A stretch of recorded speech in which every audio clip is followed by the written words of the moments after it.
Assalamualaikum. Bismillah.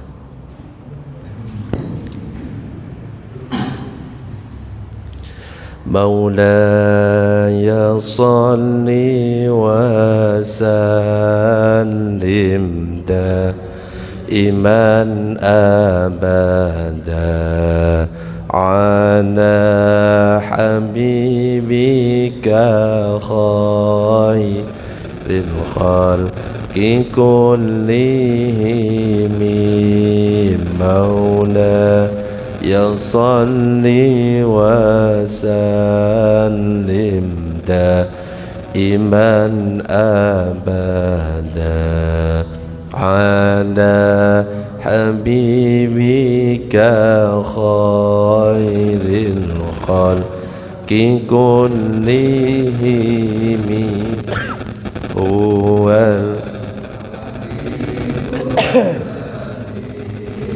ترجى شفاعته لكل هول من الأهوال لمقتحم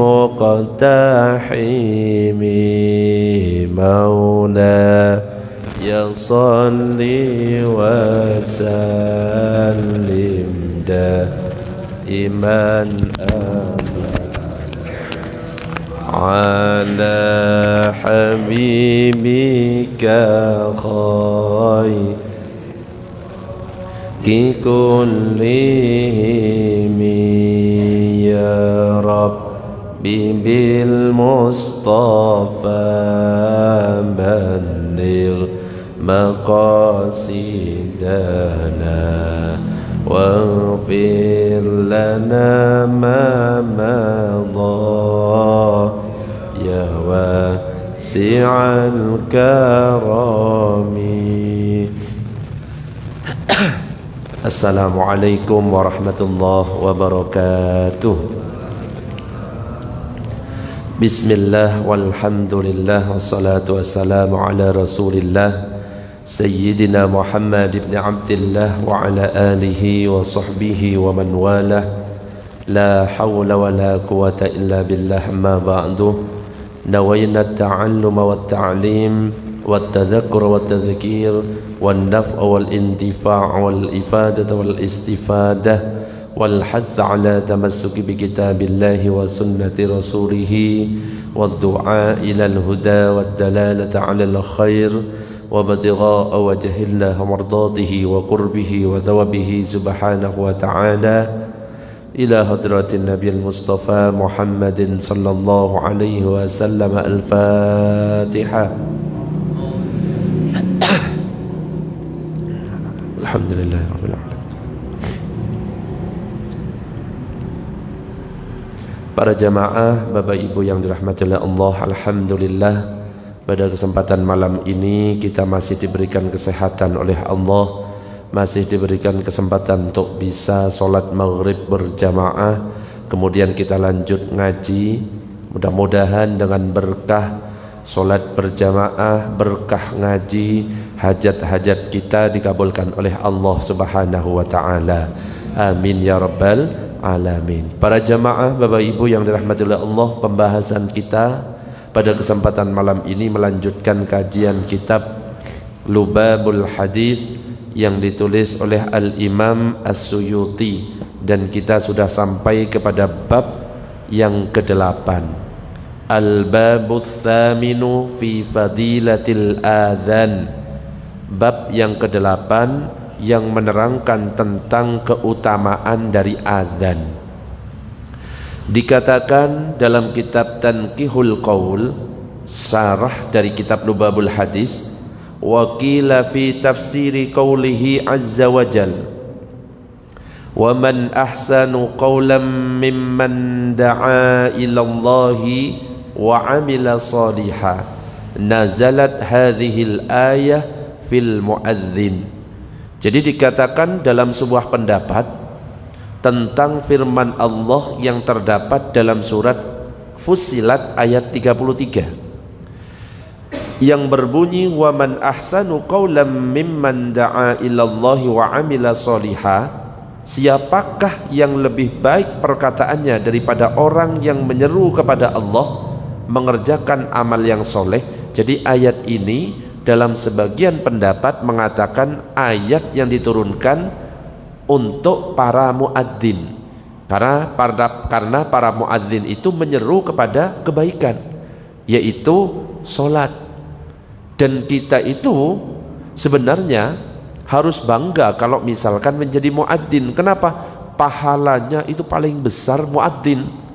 Kenapa? Muadzin itu mengingatkan orang-orang solat, mengajak orang solat, ngasih tahu bahwa waktu solat sudah tiba.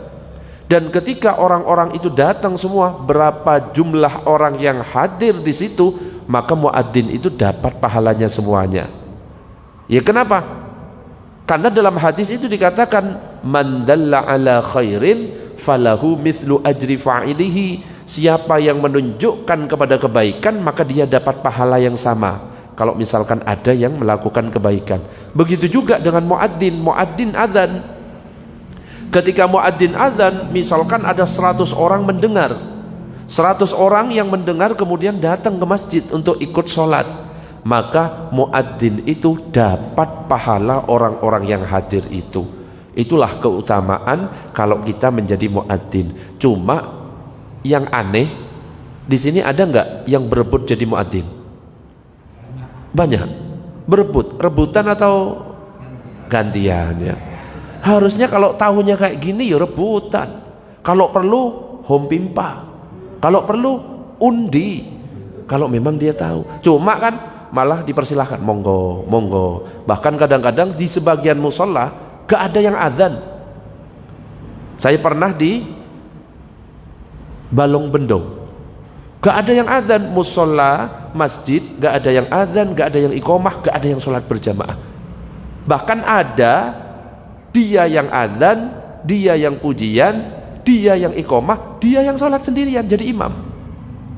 Itu di kampung-kampung eman ya. Kalau di sini Masjid Al Marwah wes luar biasa mewah ini. AC sudah ada berapa ini?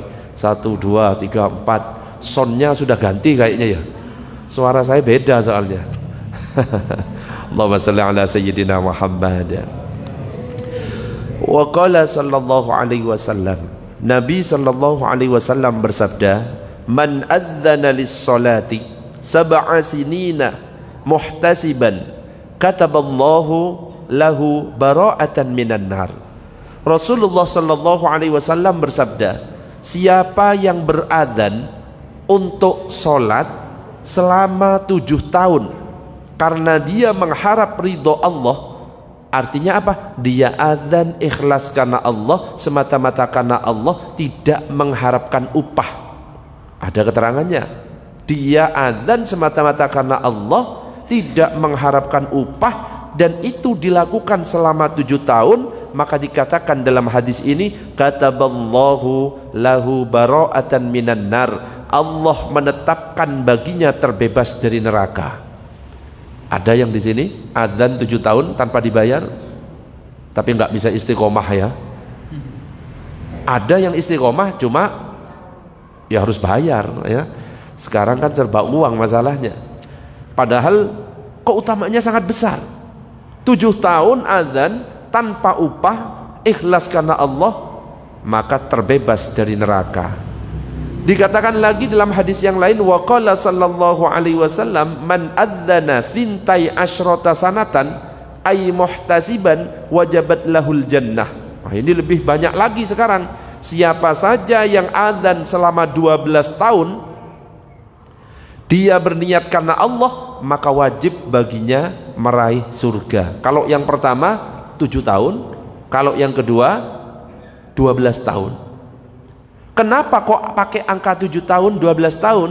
Ulama menjelaskan pakai angka 7 tahun karena usia manusia itu minimal 60 sampai 70. Nah, diambil yang paling banyak 70 itu.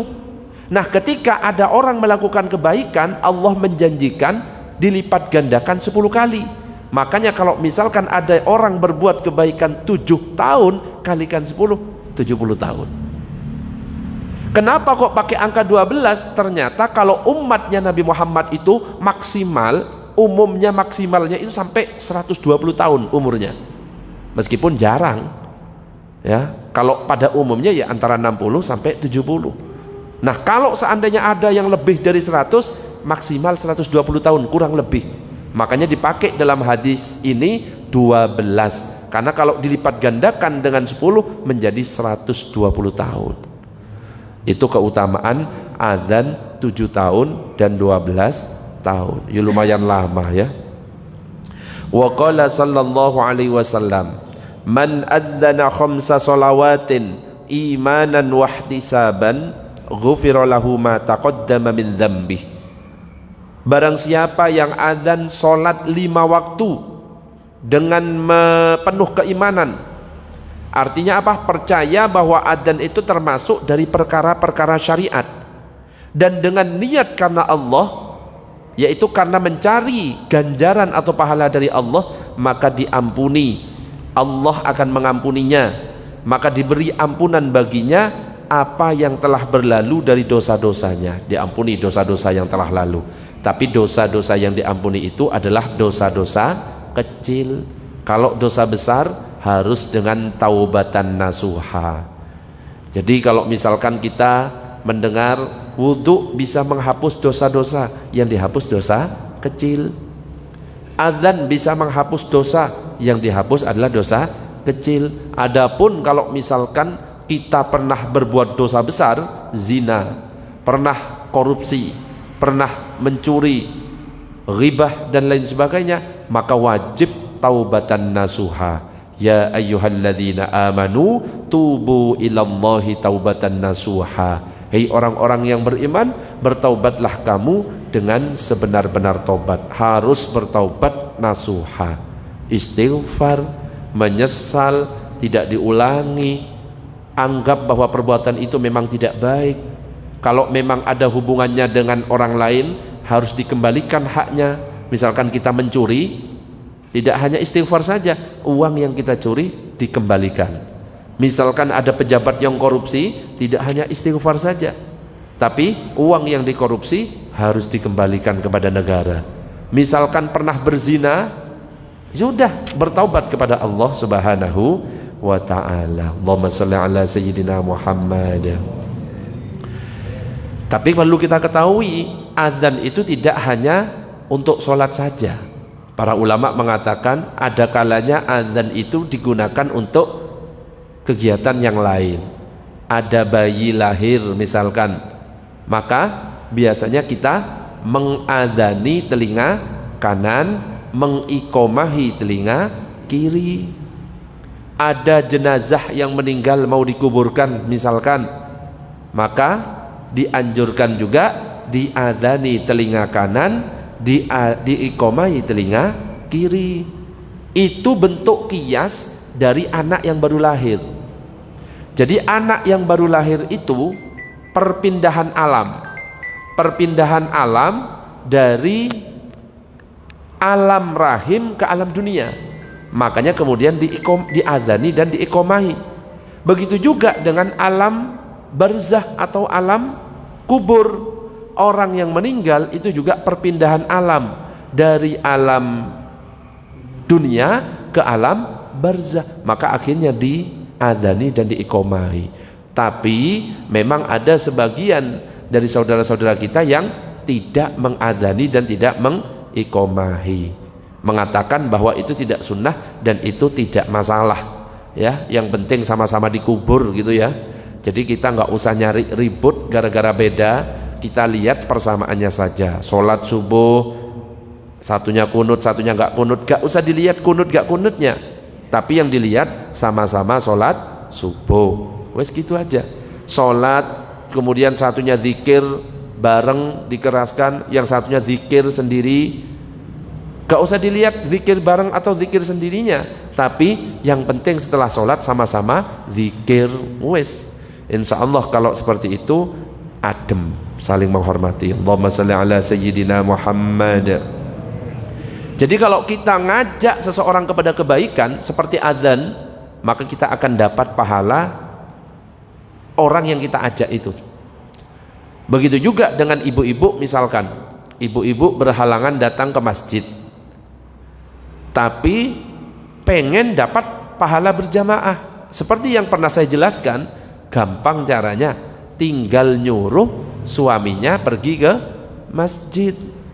Ayo mas, ayo pak, ayo ya, berangkat ke masjid. Nah ketika ibu-ibu itu menyuruh suaminya datang ke masjid, berarti sudah menunjukkan kepada kebaikan. Maka ketika suaminya sholat, maka ibu-ibu dapat pahala nyuruh kebaikan itu. Kalau sholat dapat pahala berapa? 27 derajat. Berarti ibu-ibu yang nyuruh dapat pahala 27. Kemudian ibu-ibunya sholat sendirian dapat berapa? 1. 27 tambah 1 jadinya berapa? 28. Allahumma salli ala sayyidina Muhammad. Jadi azan itu tidak hanya untuk sholat, untuk bayi baru lahir, ada orang meninggal, bahkan mau perjalanan, ya biasanya mau haji, umroh, sunnah diadzani. Terjadi badai, sunnah azan. Terjadi kebakaran, sunnah azan. Tapi jangan cuma azan, no, kebakaran. Azan segera ambil air juga. Katanya Ustadz azan, azan nggak ngambil air, ya kobong, ya habis. Juga kalau misalkan ada binatang buas gak bisa jinak, adzani. Juga kalau misalkan istri gak nurut, adzani. Tapi jangan pas lagi hidup gini ya, nek pas tidur ya adzani. Lagi duduk-duduk di adzani ya habis malah ya. Allahumma shalli ala sayyidina Muhammad. Oke.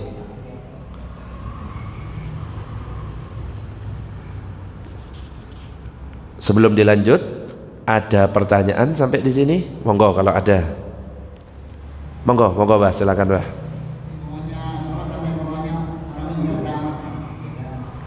Apakah azan saat sholat dengan orang meninggal apakah sama? Kan ada yang ngubah ya. Qad qamatil qiyamah, sama ya. Qad qamatis shalah, qad qamatis shalah, enggak usah diubah, tetap nggih. Namanya azan kan dibilang disunnahkan azan, ya sesuai dengan namanya azan, ya berarti qad qamatis shalah. Lah kan enggak pengen sholat, emangnya bayi ketika lahir pengen sholat kan? Enggak kan?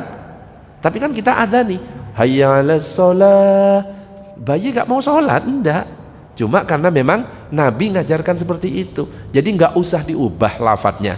Kalau memang mau mengazani, mau mengikomahi, tetap qad qamatis shalah, enggak usah diganti qad qamatil qiyamah, sama hayya 'alas shalah, hayya 'alal falah dan lainnya. Ada lagi pertanyaan? Monggo.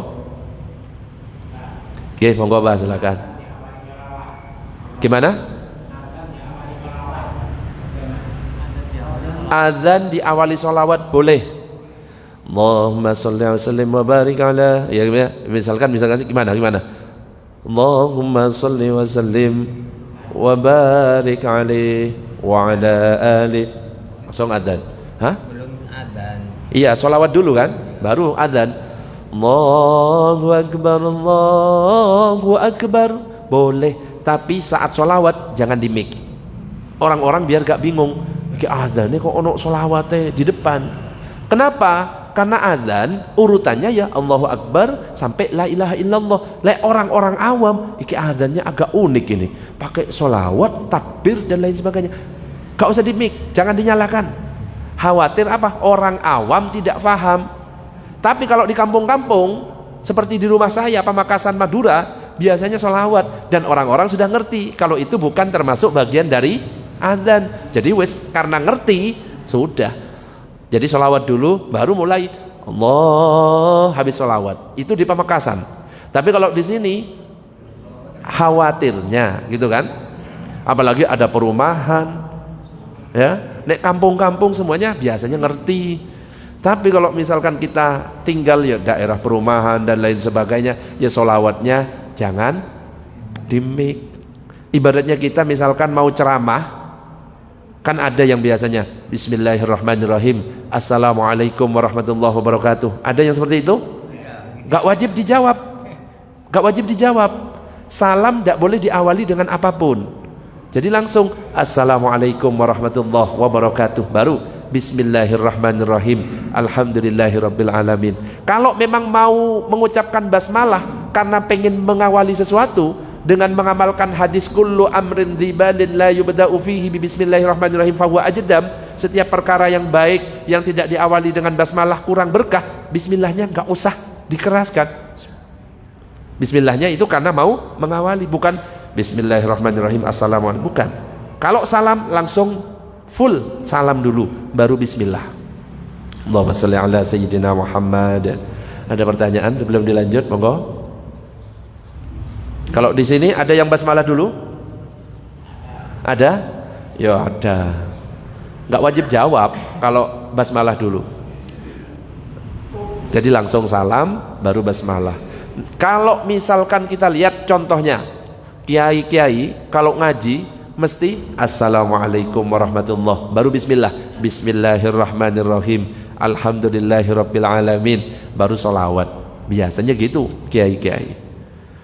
Itu Imam Ghazali yang menjelaskan. Jadi kalau mau salam jangan diawali dengan perkataan-perkataan lain. Kalau diawali oleh perkataan-perkataan lain tidak wajib jawab salamnya. Tapi kalau misalkan ada yang mengamalkan, ya sudah, nggak masalah ya, biar nggak ribut, cuma masalah kecil, cuma masalah bismillah dulu ya, salam dulu, biar nggak ribut. Oke, ada pertanyaan, monggo. Biarkan dulu ini dulu.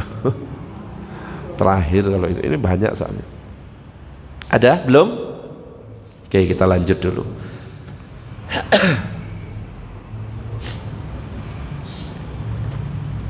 Wa qala sallallahu alaihi wasallam salasatun ya'simuhumullahu ta'ala min azabil qabri asy-syahid wal mu'adzin wal mutawaffa yaumal jum'ah wa lailatal jum'ah. Rasulullah sallallahu alaihi wasallam bersabda, 3 golongan manusia yang Allah lindungi mereka dari siksa kubur, yaitu 1, orang yang mati syahid. Misalkan ada orang yang perang di jalan Allah melawan orang kafir kemudian terbunuh, itu termasuk golongan manusia yang Allah lindungi dari siksa kubur. Bahkan kalau orang meninggal dalam keadaan syahid perang, itu nggak perlu dimandikan, nggak perlu, tapi langsung dikuburkan dengan baju-bajunya itu yang penuh darah itu. Nanti darah itu yang nanti akan jadi saksi di akhirat. Itu namanya syahid dunia akhirat. Ada syahid akhirat saja, seperti ibu hamil melahirkan meninggal, itu dapat pahala syahid akhirat. Cuma perlakuannya ya tetap meninggal ya dimandikan, dikafani, karena bukan dunia akhirat. Kalau dunia akhirat yang berperang itu, ada orang kena virus kayak COVID kemarin itu matinya mati syahid kalau memang bersabar. Jadi mati syahid itu macam-macam. Ada orang tenggelam misalkan ya, di Sumatera ada yang tenggelam, itu mati syahid dan lain sebagainya. Jadi yang pertama yang dilindungi oleh Allah dari siksa kubur, orang yang mati syahid. Yang kedua, wal muadzinu, yaitu muadzin. Dan yang ketiga adalah orang yang wafat pada hari Jumat dan malam Jumat. Maka siapa saja dari kalangan orang-orang beriman yang meninggal pada hari Jumat atau malam Jumat, jika ia disiksa, maka keadaan siksanya 1 saat saja kemudian berhenti, dan siksaan itu tidak kembali lagi sampai hari kiamat. Begitupun himpitan kubur, dan hanya Allah yang mengetahui. Makanya kalau ada yang meninggal di malam Jumat atau hari Jumat, itu punya keutamaan sendiri. Kalau seandainya disiksanya sekali, habis itu berhenti. Ya wallahu a'lam. Kalau nggak percaya bisa dicoba. Nanti kalau sudah ada yang nyoba bisa testimoni, ternyata katanya Ustadz gak bener itu, saya tetap mati malam Jumat kok ya tetap disiksa. Ada yang pengen nyoba Pak? Wes mudah-mudahan panjang umur semuanya nggih. Amin ya rabbal alamin. Wa qala sallallahu alaihi wasallam, Nabi sallallahu alaihi wasallam bersabda, "Law ya'lamun nasu ma fin nida'i was-saffil awwal, thumma lam yajidu illa ayyustahamu alaihi lastahamu."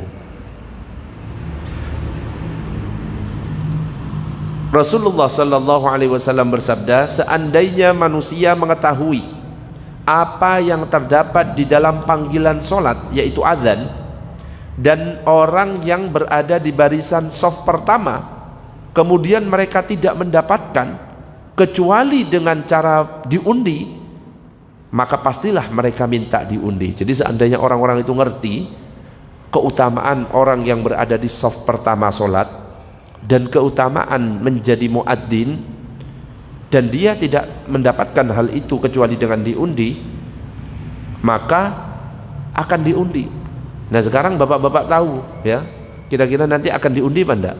Saya wis di shaf 1, nggak ada ya. Kita pengennya kan datangnya terakhir, pulangnya duluan. Bahkan yang kadang-kadang males itu yang rumahnya dekat dengan masjid. Kenapa? Yang rumahnya dekat dengan masjid merasa dia gampang dengar iqomah, biasanya nggak berangkat ke masjid, nunggu iqomah, nungguin us iqomah baru datang. Justru yang rajin itu yang rumahnya jauh. Dan ini bener ini ya, wong saya yang ngono ya, di depan saya ada musola, saya nggak ke musola sebelum iqomah ya. Jadi penyakit kita itu seperti itu, rumah yang dekat dengan masjid itu malah ya ngelambat-melambatkan. Padahal kita menunggu azan itu pahalanya besar, duduk di masjid niat iktikaf pahalanya besar. Ya cuma namanya manusia, ya wes gitu, yang penting masih mau ke masjid gitu aja. Bahkan kalau dalam mazhab Imam Ahmad bin Hambal, bukan mazhab Syafi'i, itu mengatakan kalau orang yang rumahnya dekat dengan masjid kemudian gak sholat di masjid, gak ada sholat baginya. La sholata li jaril masjid illa fil masjid, hadisnya gitu. Gak ada sholat bagi orang yang menjadi tetangganya masjid, rumahnya berdekatan dengan masjid tapi dia tidak mau datang ke masjid. Makanya kalau mazhab Hambali itu paling kenceng pendapatnya, orang laki-laki yang gak punya uzur wajib sholat di masjid. Berbeda dengan mazhab Syafi'i. Kalau mazhab Syafi'i hukumnya fardu kifayah. Jadi selama masih ada yang melakukan jamaah di masjid, terus ada yang di rumah, maka tetap sah. Tapi kalau mazhab Hambali, kalau ada orang laki-laki gak ada uzur, sebenarnya dia mampu untuk ke masjid untuk sholat jamaah, dia memilih sholat di rumah, sholatnya sah, tapi dia berdosa karena tidak mau berjamaah. Allahumma salli ala sayyidina Muhammad. Walau ya'lamuna ma fit tahjir lastabaku ilaihi walau ya'lamuna fil atamati was subhi la atauhuma walau habwan. Dikatakan di sini, dan seandainya mereka mengetahui apa yang terdapat di dalam bergegas untuk melaksanakan sholat, pastilah mereka akan berlomba-lomba kepadanya. Dan seandainya mereka mengetahui apa yang terdapat di dalam sholat isya dan subuh, pasti mereka itu akan mendatanginya walaupun merangkak. Karena sholat isya dan subuh ini sholat yang paling berat bagi orang munafik. Maka dikatakan siapa yang sholat subuh, sholat isya berjamaah itu seperti orang yang sholat separuh malam. Kalau dilanjut sholat subuh berjamaah seperti orang yang sholat semalam suntuk. Nggak ada yang mampu seperti itu. Ya kita ini nggak ada yang mampu. Sholat tarawih aja dilihat imamnya, imam kelamaan, wes di blacklist langsung. Wih imam ini lama ini, cari masjid lain aja. Imam cepat langsung jadi idola, kan gitu. Ya itu kita. Allahumma shalli ala sayyidina Muhammad. Ada pertanyaan monggo sebelum dilanjut, suaranya habis ini sudah. Ada? Apa Zam? Ada pertanyaan? Pertanyaannya, apa sama pahalanya Ustaz orang adzan tidak digaji dan orang yang Apakah sama pahalanya orang azan digaji dengan orang azan tidak digaji? Ya beda lah. Ya, loh Ustadz ini digaji untuk nafkah, ya bagus. Cuma orang yang nggak mengharap apa-apa itu punya keutamaan sendiri. Bukan berarti orang yang azan kemudian digaji terus tidak dapat pahala, dapat. Tergantung niat dia. Niatnya misalkan untuk nafkah keluarga, tidak masalah. Makanya marbot masjid kalau misalkan digajinya nggak masalah. Ya, masa kita mau memperkerjakan orang gratisan, kan nggak bisa. Kecuali kalau memang ada orang, wes saya lillahi ta'ala nggak usah dibayar, ini biar Allah yang bayar, itu pahalanya jauh lebih besar daripada yang dibayar gitu. Itu toh. Wa qala sallallahu alaihi wasallam, Nabi sallallahu alaihi wasallam bersabda, man sami'an nida faqabbala ibhamahu fawadda'a ala ainaihi wa qala marhaban bi dzikrillahi ta'ala qurratu a'yunina bika ya Rasulullah fa ana syafi'uhu yaumal qiyamah wa qaiduhu ilal jannah. Siapa saja yang mendengar panggilan solat, yaitu azan, lalu dia mengecup kedua ibu jarinya.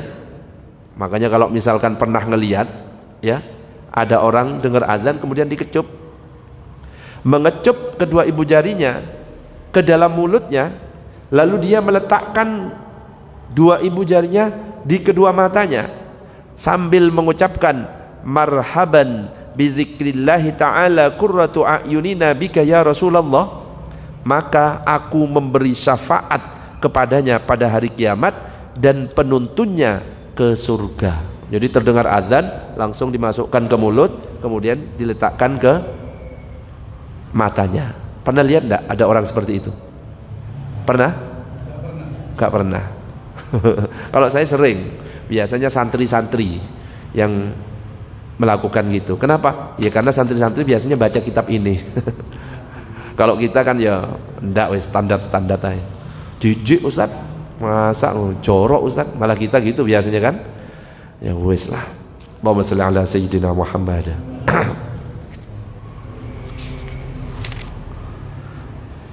Wa qala sallallahu alaihi wasallam, Nabi sallallahu alaihi wasallam bersabda, idza kana waqtul adzan futihat abwabus sama wastujibat du'a wa idza kana waqtul iqamah lam turad da'watuhu. Dan telah bersabda Nabi sallallahu alaihi wasallam dan telah bersabda Nabi sallallahu alaihi wasallam, apabila telah ada, maksudnya adalah telah tiba waktu azan, maka dibukalah pintu-pintu langit dan dikabulkan doa-doa. Dan apabila telah tiba waktu iqamah, maka tidak akan ditolak doanya. Iki ono telepon iki piye iki? Wis biarkan aja. Dipencet mati nanti.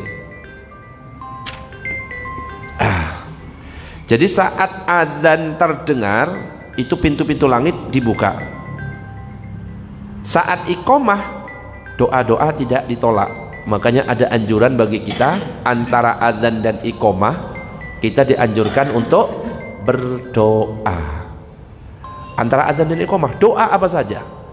Jadi idealnya kalau misalkan kita datang ke masjid, masuk masjid, sholat tahiyatul masjid, sholat qobliyah masjid, kok qobliyah masjid, qobliyah duhur misalkan, qobliyah maghrib, habis itu kita doa sampai iqamah. Itu waktu mustajab. Nah sekarang ada pertanyaan, antara azan dan iqamah lebih afdol mana berdoa dengan membaca Al-Quran? Afdol mana? Membaca Al-Quran kan pahalanya besar, berdoa ya pahalanya besar. Sekarang lebih afdol mana? Antara azan dan iqamah, doa apa baca Al-Quran?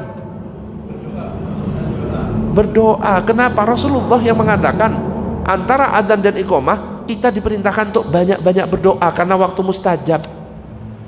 Sedangkan baca Quran nanti bisa setelahnya, gak harus antara azan dan iqamah, dan waktunya panjang. Setelah sholat bisa, Ya, saat pulang di rumah bisa, tapi adzan dan iqamah kan waktunya cuma 5 kali dalam sehari, zuhur, asar, maghrib, isya, subuh. Maka kita manfaatkan waktu itu. Rasulullah yang mengatakan antara adzan dan iqamah doanya mustajab, maka perbanyak berdoa. Kalau bisa pujiannya yang mengandung doa. Rukun Islam gak ono doa boleh apa enggak? Ya boleh-boleh saja. Tapi kalau misalkan diiringi doa, luar biasa. Astaghfirullah, doa kan? Rabbal baraya, doa. Dia pujian, mengingatkan ke jamaah, mungkin wis mau azan, ayo mau iqomah, segera masuk ke masjid. Dia juga istighfar, doa. Rabbana ya Rabbana, bisa. Zalamna anfusana. Banyak pujian yang isinya doa. Atau sholawat, sholawat itu doa. Allahumma sholli, loh itu sholawat, doa itu. Nah kalau misalkan nggak pakai yang nggak doa, ya nggak dapat fadilah berdoa. Ya biasanya anak kecil itu rukun, ya itu hafalan, ya mengingatkan kita biar hafal rukun Islam. Ya pahalanya bagus juga, ya. Cuma nggak dapat fadilah berdoa. Apalagi biasanya pujian yang nggak ada doanya. Apa? Allahumma gfirli, doa itu Allahumma gfirli. Allahumma apa ya apa lagunya? Itu doa bagus itu, Allahumma gfirli. Dzunubi, ya kan, dosa-dosaku, ampuni aku dosa-dosaku. Loh bagus itu. Wali walidayya, yang gitu kan, doa untuk orang tua, bagus. Enggak, biasanya yang enggak pujian tapi enggak doa, apa contohnya?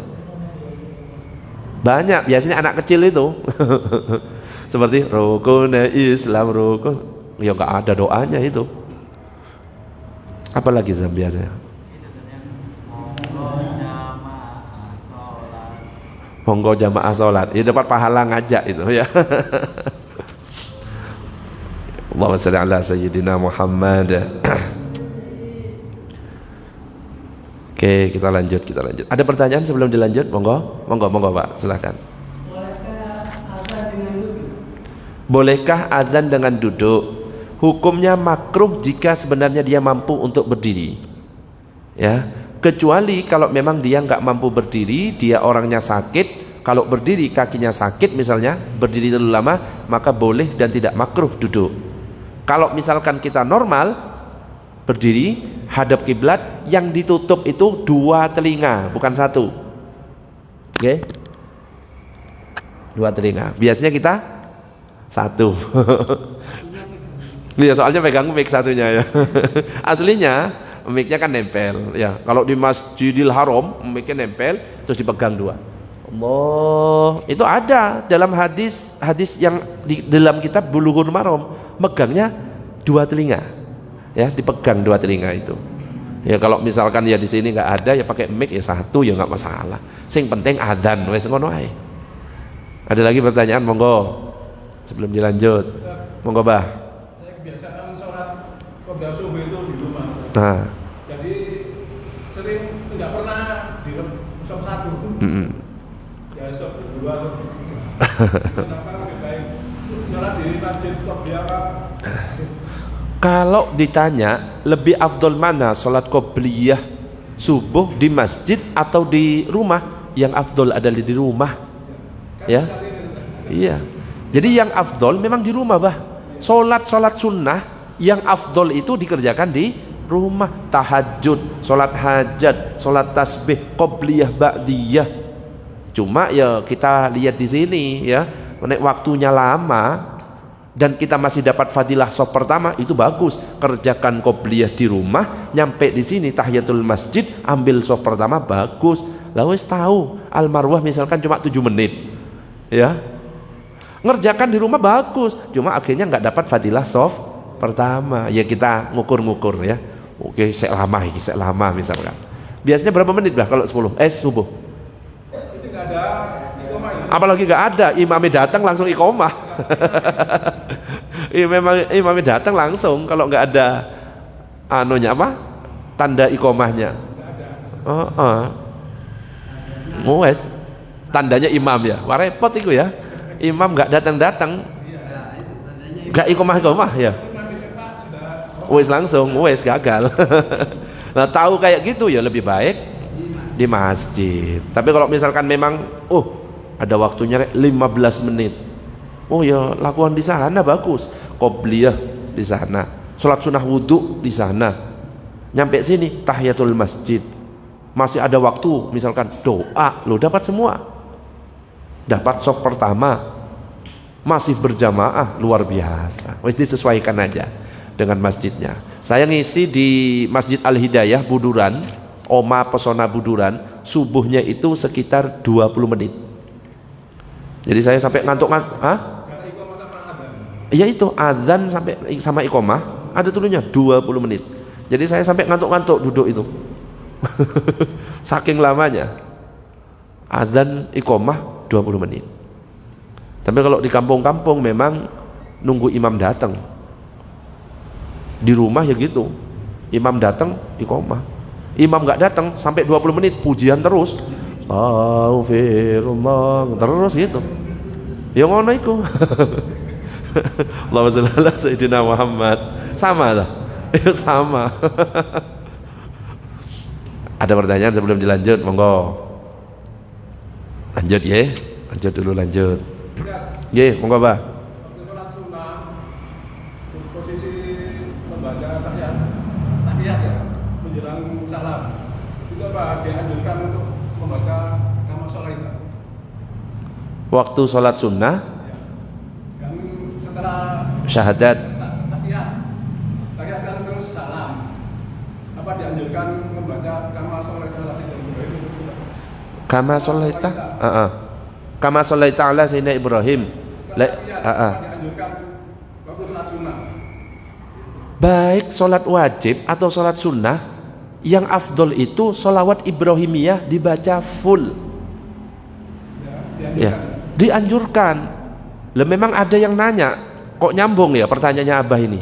Ada yang nanya di grup, Ustadz saya pernah dengar kalau sholat sunnah, contohnya sholat tarawih itu cukup sampai Allahumma sholli ala sayyidina Muhammad wa ala ali sayyidina Muhammad kemudian salam. Jadi nggak perlu kama sholaita. Apakah sah sholatnya? Sah sholatnya. Karena minimal membaca sholawat itu sampai di situ. Cuma kita meninggalkan kesunahan. Sunnahnya apa? Membaca sholawat Ibrahimiyah sampai fil alamina innaka hamidum majid, dan itu baik sholat wajib ataupun sholat sunnah. Sebenarnya seperti itu. Nelpon lagi, ini penting kayaknya ini. Tapi ngaji lebih penting. Allahumma sholli ala sayyidina Muhammad. Oke, kita lanjut. Wa qala an-nabiy sallallahu alaihi wasallam salasatun fi dhillil arsy yawma la dhilla illa dhilluhu imamun adilun wa muaddinun hafizun wa qari'ul qur'ani yaqra'u fi kulli lailatin mi'atai ayah. 3 golongan berada di dalam naungan arsy pada hari di mana tidak ada naungan kecuali naungan Allah, yaitu 1. Penguasa yang adil, 2. Muadzin yang menjaga waktu, 3. Pembaca Al-Quran yang ia membaca di setiap malam sebanyak 200 ayat minimal ya. Kalau kita berapa? Ya kadang-kadang nggak baca gitu ya. Iya. Minimal ya malam sebelum tidur ya Al-Mulk, supaya kita diringankan dari siksa kubur. Iki telepon iki penting atau gimana ya? Hah? Keputus nanti kalau diangkat.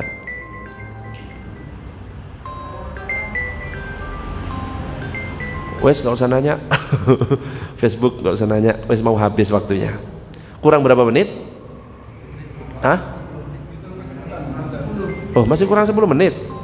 Berarti tak angkat bentar ya. Kayaknya penting kok sampai berkali-kali. Izin sebentar, motong ngaji. Ini kayaknya penting ini. Assalamualaikum. Ya? Gak apa? Oh, iya tak kirim, ini lagi ngaji ini di depannya jamaah ini, lagi dengerin suaranya Pak Fendi semua ini. Iya tak kirim. Oke. Ya, assalamualaikum warahmatullahi wabarakatuh. Ternyata saya ditunggu data. Lupa kan? Bentar 1 menit. Allah.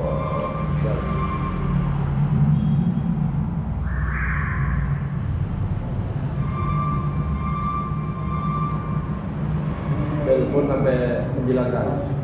Berarti penting.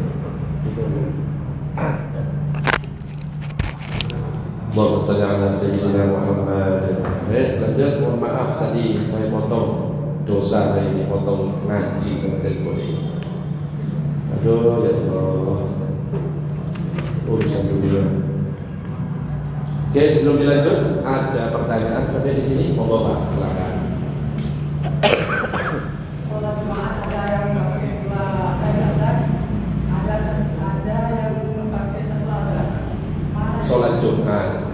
Sholat Jumat ada yang pakai 2 azan, ada yang pakai 1 azan. Mana yang benar? Di zaman Nabi azan sholat Jumat 1 kali. Di zamannya Abu Bakar azan sholat Jumat 1 kali. Di zamannya Umar bin Khattab azan sholat Jumat 1 kali. Di zamannya Utsman bin Affan umat Islam itu tambah semakin banyak. Azannya berubah, yang awalnya 1 kali menjadi 2 kali. Azan yang pertama dilakukan di pasar, baru kemudian azan yang kedua. Mana yang benar? Dua-duanya boleh, ya. Dua-duanya boleh. Kalau misalkan kita pakai 2 azan, berarti kita pakai pendapatnya Utsman bin Affan. Loh, kenapa kok gak ikut pendapatnya Nabi? Nabi mengatakan ikuti sunnahku dan sunnahnya khulafaur rasyidin. Utsman bin Affan termasuk khulafaur rasyidin, maka boleh kita ikuti. Itu jadi boleh. Kalau misalkan kita sholat di Masjid Muhammadiyah, azannya berapa kali?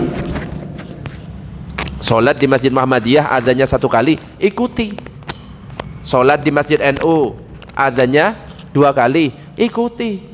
Intinya ikut masjid yang mana kita berada. Gak usah aneh-aneh, gara-gara azannya sekali terus gak mau jamaah, jangan. Gara-gara kita biasanya pakai azan sekali terus tiba-tiba di masjid yang azannya 2 kali terus kita keluar, jangan. Di Masjidil Haram, Masjid Nabawi, sholat Jumat azannya berapa kali? Berapa kali kira-kira? Berapa kali? 2 kali. Saya 2 kali berangkat ke sana, azannya 2 kali. Masjidil Haram, Masjid Nabawi. Dan azan yang pertama 10 menit sebelum masuk waktu. Jadi sebelum masuk waktu Jumatan, belum masuk waktu zuhur, azan dulu.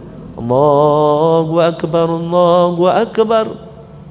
Terus 10 menit kemudian azan lagi. Azan ketika khotib itu naik.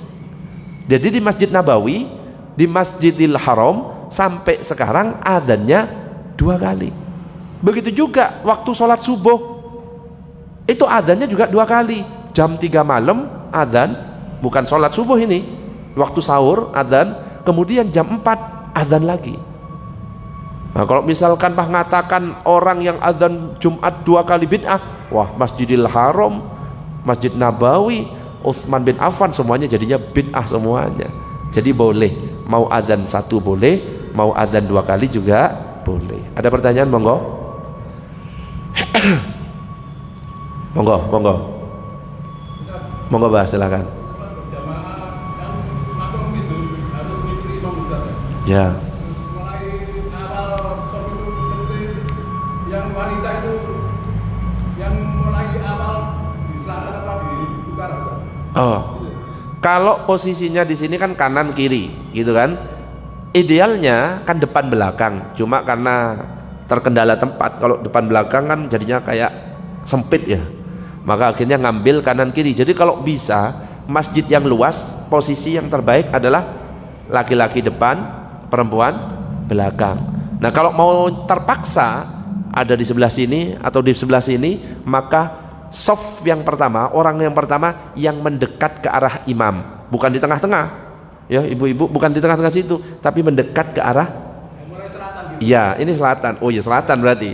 Kalau di sini enggak, salah, mendekat ke arah imam. Salah, mendekat di arah imam. Kalau posisinya soft sana, misalkan tabirnya di sini, berarti di sebelah sini. Jadi yang mendekat ke arah imam. Jadi kalau laki-laki ada di belakang imam, kalau laki-laki belakang imam sini tetap kanan kiri kanan, bukan kanan dulu, bukan. Yang mendekat ke arah imam, yang dekat arah imam tengah. Terus kanan kiri. Ya dikasih tahu Pak. Duduk kanan sana, tapi sini. Sebelah kiri karena posisinya ada di utara. Pokoknya yang mendekat ke arah imam, ya sini, selatan berarti kan? Selatan. Dekat dengan imam. Kalau misalkan tabir ada di sini, berarti yang mendekat utara sini, utaranya. Nah, gitu. Jadi kalau di kanannya imam berarti harus di kirinya imam. Bingung kanannya imam. Ya di segini, kiri.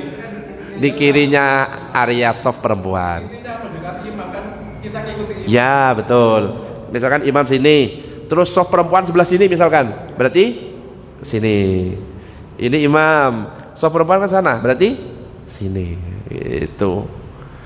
Termasuk laki-laki, bukan langsung kanan dulu, bukan, tapi tengah, kanan kiri, kanan kiri, kanan kiri. Gitu. Kalau itu, Ustaz, kalau kita jamaah orang dua itu antara makmum sama imam kadang agak di sebelah agak rapat. Ya, sebelah kanan. Ya, kalau jamaahnya 2 orang misalkan, tidak boleh lurus. Nanti kalau lurus makruh, karena nggak ada bedanya mana imam mana makmum. Kalau sampai makmum kok tiba-tiba agak ke depan maju, sudah batal. Nggak mungkin makmum berada di depan imam kecuali di Masjidil Haram. Kalau di belakangnya imam, Kalau di belakangnya imam kurang sempurna.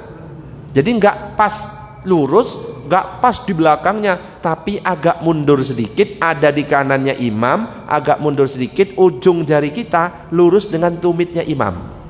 Bisa bayangkan? Jadi tidak lurus, tidak pas ke belakang, misalkan di sini imam terus di belakang, enggak.